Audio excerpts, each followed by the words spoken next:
I want to assure you that we did not select this scripture just for today, that it happened to fall on this particular Sunday when this announcement has been made about Pat's generosity, not only in her life, also as she has gone on to greater glory, she continues to support the community that she loved, that supported her. Is that not a beautiful thing, friends? I think about that, and I think about where I plan to leave resources beyond my children, and I think, wow, things that outlive us, right? I'm a gardener, and so when I plant trees and I learn that certain trees are going to live 300, 600, 800 years, and I'm putting that in the soil, I almost have to sit down on the ground and catch my breath. When you have those moments of awareness that you are planting something that is going to so outlive you and give life to the squirrels and the birds and to clean up the air and help the land and the water and the bay, and all of that's going to continue long after I can't tend that tree anymore. So I am here today looking at all of you as gardeners who have been planting and caring for what's been planted in this place since 1692.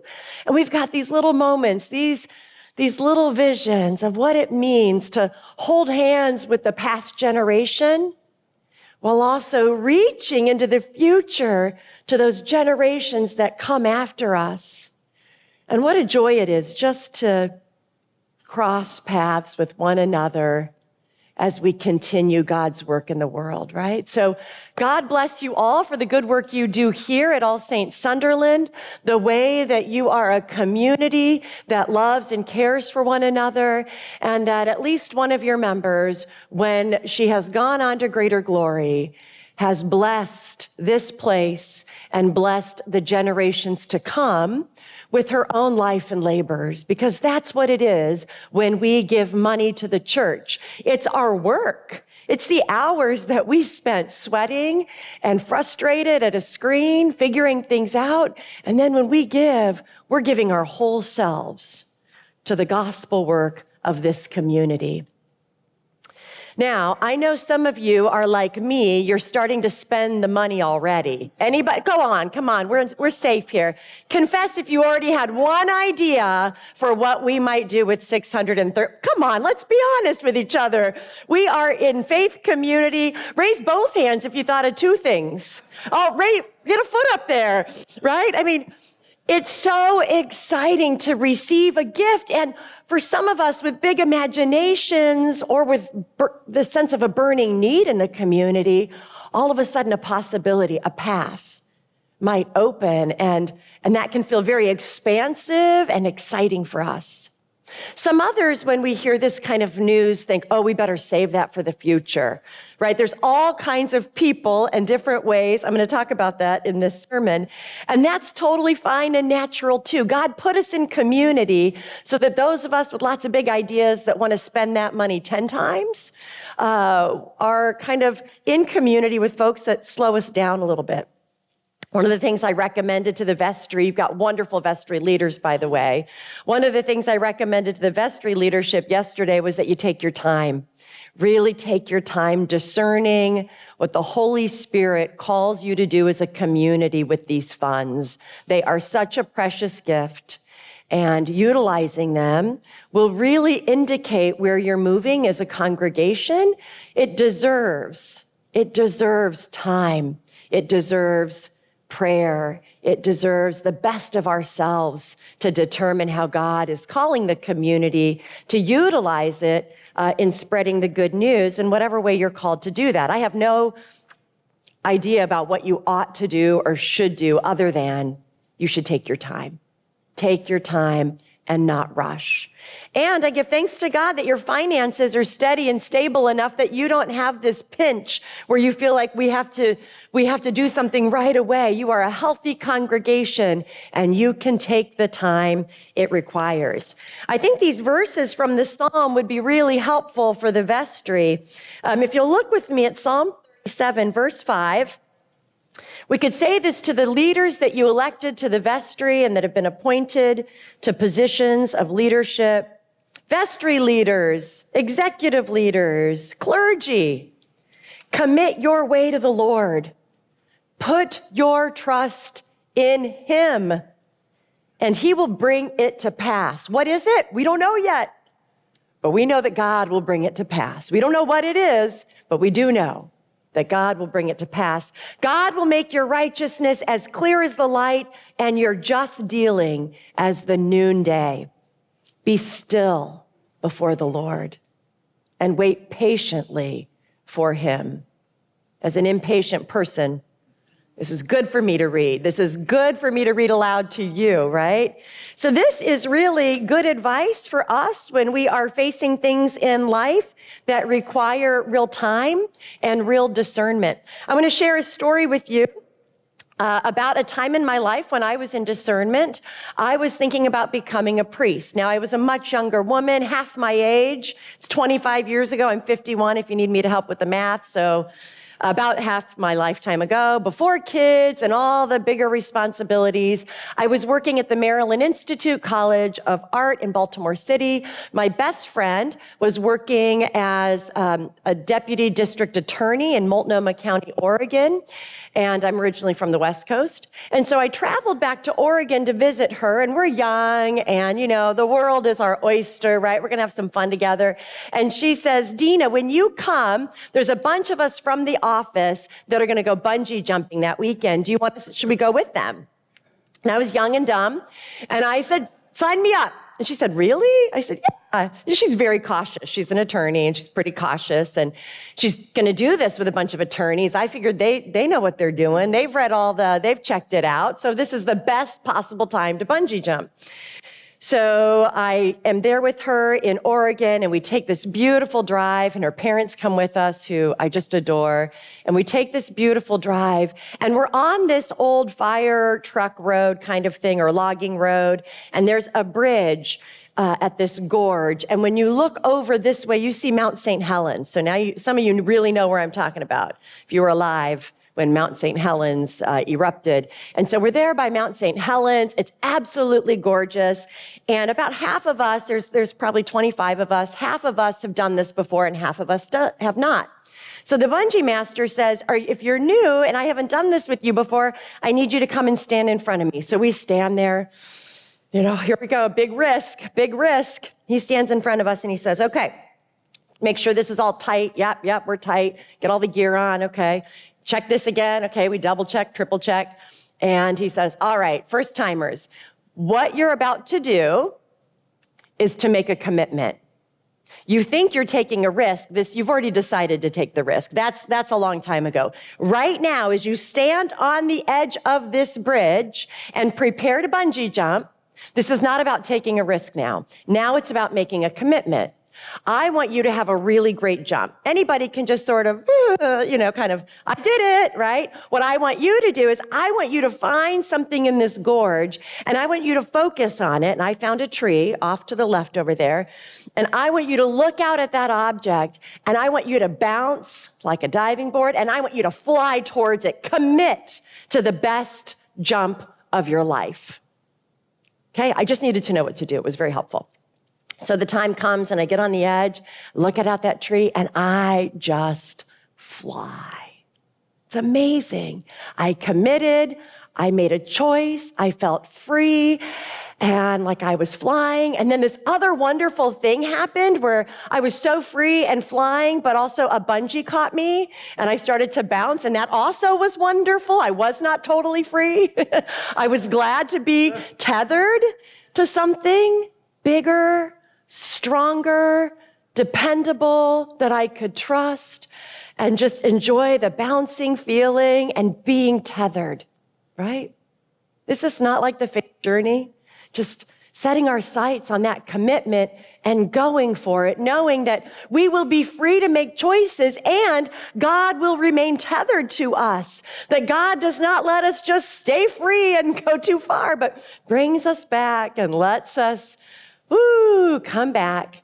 And then the winch on the back of this guy's truck goes, and they get us all back up on the bridge, right? And everybody takes their turn and goes, and that wants to do it. And one guy, Tom, he just felt like he couldn't do it. He felt like he couldn't do it. I'm going to get back to him. I'm going to save that for a minute because I want to focus on what Jesus sets up for us in this second half of the Sermon on the Plain in the gospel today. Last week, you had the Beatitudes and the woes, some warnings, to pay attention. And then today, Jesus sets up this economy of grace for us that is really hard to understand. Turning the other cheek, not expecting to be repaid when we lend money, loving our enemies. If you hear nothing else today, I know you're going to remember the part about the bequest, but if you hear only two things today, in this moment, this political climate, it is so easy to deride, to hate, to speak ill of someone or something. Jesus, who we've committed to following, we set our sights on leaping into this way of life with Jesus. Jesus says to love your enemies, not just put up with them, not just don't, talk to them, but to find it somewhere deep in your soul to bless them, to wish them goodness, to care about them and love them. That doesn't mean you let people walk all over you or hurt you. That's not what that says. It doesn't mean you become a doormat for the world. It means that no matter what is happening to you externally, internally, you have the freedom, the agency, the opportunity to commit to love. No matter what's going on out there, in here, you can redirect your energy in a loving way towards the whole world. You can take the grace that tethers you to God and keeps you from being jettisoned off and brings you back all the time. You can take that grace and that love and you can work on sending it out, especially when you are inclined to feel otherwise. Hard work. Easy for me to say. Hard for me to do, right? Hard.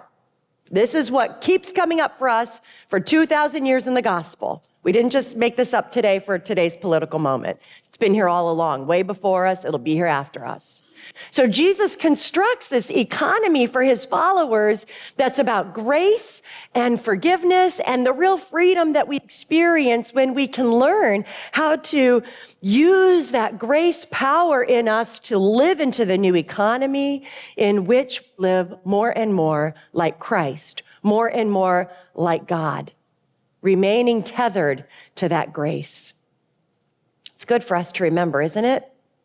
The power of forgiveness, the power of love, the power of God's grace. So let's get back to Tom. My friend Heidi, her buddy Tom, worked in the office. She knew him well. And when we stood up there to jump, Tom just kind of said, I don't think I can do it, right? I mean, that's fine. He backs up. He gets the gear off. He cheers us on. He's a guy. And so a little later, I come over to the bed of the truck and I'm leaning on it, because you remember when you used to write checks for things, right? And I'm there and I'm leaning against the back of the truck and I'm writing my check out, because this costs $200 for the privilege of jumping off an old logging bridge. So I'm writing the check and I'm getting the name spelled right. And Tom comes over and says, "Hey, Dina, how much is this?" And I said, $200. And he said, "Who do we make it out to?" And the bungee master hears Tom asking this, as he's getting the gear together, we're all done, and says, "Oh, Tom, buddy, no, you don't have to pay. You weren't able to jump today? Come back another time and then you pay." Tom is a certain kind of man, takes all types, and Tom says, No, I'm gonna pay. You came out, you got me geared up, you had all this stuff. I couldn't do it today, I'll do it another time, but I'm gonna pay. And the bungee master says, "No, you're not." And Tom says, "Yes, I am." And the bungee master says, "No, you're not." And Tom says, "I'm going to write this check," and he's still writing. "I'm going to put it in your truck, and I'm paying. That's it. Case closed." Bungee master says, "You can put that check in my truck, but I'm not cashing it." Tom kind of goes into this weird state of rage and energy, and he signs the check, and he rips it off, and he puts it in the truck, and he walks over to the bungee master, and he says, "Suit me up." People are funny, right? So his need to pay for the thing outweighed his fear of doing the thing, right?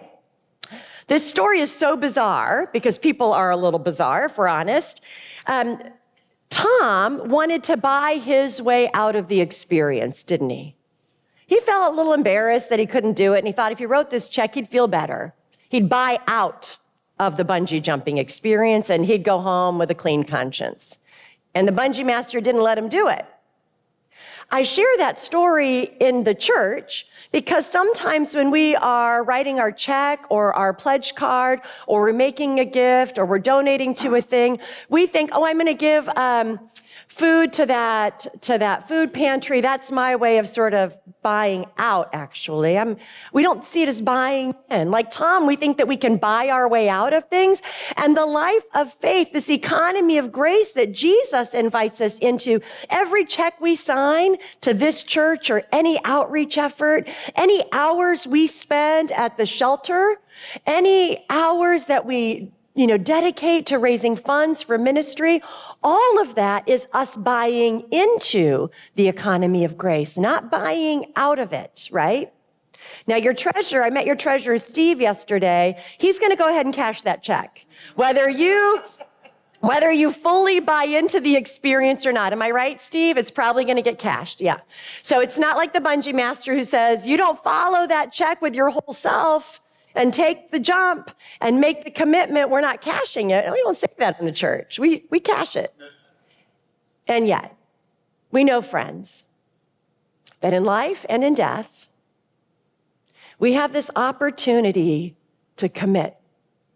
We have the opportunity to make decisions about our time, our treasure, our talent, and we follow it with our whole self, with all that we are, with that heart that struggles to love our enemies. That follows our commitments. We follow with everything that we are. Jesus said, where your treasure is, does anybody know the rest of that one?